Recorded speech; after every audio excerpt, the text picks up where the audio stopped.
Alright, what's going on guys, it's Ring Roadmap here, and today we are going to do a short breakdown of Wilder versus Fury 3, some of the keys that Fury used, and some of the things that Wilder did well as well, or did good as well. So the first thing that Fury or Wilder decided to do was incorporate the left hook. Why is this? Because what the left hook initially did was it forced Fury to go into a squared up stance, and then there he can fire off that right hand on the center. The second thing that I really like about Wilder is instead of shooting the right hand on the side of the face of Fury, he decided to shoot it down the center, and that's what you certainly saw in the knockdown. Now, I just want to address one point that I think needs to be addressed, and this is the slow count of the referee on the second knockdown. Now, for me to really guarantee that this is a real case, I have to rewatch the fight, which I haven't done so yet. But just by looking at it, I think it was like 12 seconds at least. I'd have to review it, but I think it was 12 seconds at least. And this was really a big opportunity for Wilder to win. I think it should have been over by then. Now, don't get me wrong, I rooted for Fury. I really thought that Fury will win this fight. But after seeing that knockdown, I was like, man, you should have given that to Wilder, That count was hella long. He was telling Wilder, get back to your corner. And then he went back to counting. He didn't include that in the seconds that was included, or he did not include that in the seconds that he was counting in. He decided to tell Wilder to get back in his corner, and then he resumed. He went back to counting. This was on the second knockdown. You can look it up. You can look at the replay if you want to review this personally. I think it was like 12 seconds at least. It lasted much longer than I expected.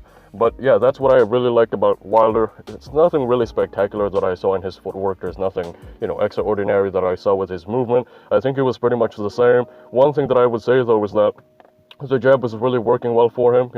It wasn't, I wouldn't say it's like his best weapon, but it definitely added a layer into his game, which made Fury think twice about doing it. Another thing I liked about Wilder is the right uppercut on the inside. That's something that, he is kind of known for. He did use that in the past, but I don't know, for some reason, ever since when he fights Fury, he doesn't use it as much. So I'm really happy to see that tonight. And then the last thing that I really enjoyed seeing from Wilder is just the fact that, man, this motherfucker had more heart. He looked like he really wanted to keep on fighting, which we haven't saw in that last fight, in the second fight. We did not see that hunger from Wilder. It looked like he was out of there before he even got out, or before he was even stopped. He looked like he was out of there. His eyes were simply, he didn't have that killer instinct. But then, this fight, I really saw how eager he was to win. And even though he was already out in the 10th round, I saw him and I really saw how he wanted to get up from that, man. So those are a couple of things that I like about Wilder. Now let's talk about Fury. How did Fury neutralize all of the adjustments that Wilder tried to pull off? Well, the first one, which is a classic move, is the 3-2. So as we saw, Wilder was already leaning more on his back foot. He kind of learned more how to back up, although he still sucks at fighting while he's backing up.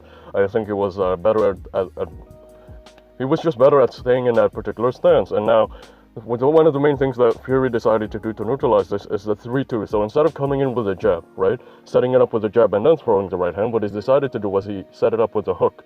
So he threw a hook on the side of the head, and that forced Wilder, to square up, and then from there he can shoot the right hand on the side of the face or on the center. Okay, so this is one thing that he was really good at. He was setting up the right hand with the hook instead of the jab, because when you throw the jab, there's a chance that you'd get too close to your opponent to where you don't have enough space for the right hand. Or number two, there's a chance that if you throw the jab, you'll have to reach further for the right hand, because the jab will already force Wilder to pull back initially, right? So reaching him with the right hand will be much harder. Although I think Wilder has a bigger reach, he doesn't really want to overcommit on that shot. So throwing the hook instead of throwing the jab to set up the right hand was really working for him, because it forced Wilder to square up, and by squaring up, the face gets closer, or the face becomes closer to the right hand of Wilder or a Fury, and then Fury does not have to reach as far for the right hand. Number two, one thing that I liked about Fury is he was not afraid to push Wilder around, which in the first fight and in the second fight, he wasn't really afraid to do it as well, but he was more of an outboxer. He only decided to bully Wilder when he was already hurt. But for the majority of those previous fights, he was kind of boxing, So he was not afraid to push Wilder around, which really worked, because by the late rounds, we saw that Wilder's legs weren't there anymore. It wasn't as agile anymore. He wasn't able to move as much anymore. So it really worked in his favor in those particular cases. So that was one thing. Just one thing that I did not like about Fury is that he wasted too much time on the inside. I think he could have ended it earlier if he just stayed in the long range, because the right hand was really working for him. You know, the 3-2 was really working for him. The right hand to the side of the face was really working for him. But just like Andre Ward pointed out, he didn't want to risk staying outside as well, because Wilder is a threat outside. So instead of staying there and risking getting caught by one of the big shots of Wilder, he decided to smother after he threw. He decided to smother himself. He decided to, after he threw the 3-2, he would go into a clinch right away so he can avoid the counter shot of Wilder, which is kind of, you know, nonsensical really, because Wilder's not really a counterpuncher. So why would you be afraid to step back out after throwing the right hand against a guy who's not even good at counterpunching to begin with?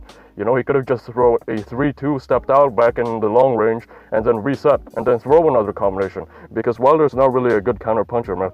He's not really good at counterpuncher, so there's really no sense in doing that. Anyway, that was it. Quick breakdown. I think Wilder should have won that because of the slow count in the second knockdown. But, you know, I'm not making any excuses. I'm happy with that Fury won. I just have to review that, man, because these 10-second counts, it's really fucking suspicious, and it's getting sick. I'm getting sick of it. So even in the Inoue versus the Naito fight, it occurred. So, yeah, if you're a fan of the guy, you know, but I'm not a fan of either of these fighters, so I really want to review that 10-second knockdown because I think it fucked up everything. I think Wilder should have been the winner of this fight in that second knockdown, and, you know, it was too long. That was it. Great performance by both guys. In terms of boxing, pure skills, Fury was obviously the more superior guy, but that second knockdown was, you know, in my opinion, the turning point. And I think the ref counted it too slow. I'd have to rewatch it. Let me know if you rewatch it. Let me know if you agree with me. And subscribe if you're new. I'll see you guys soon. Peace out.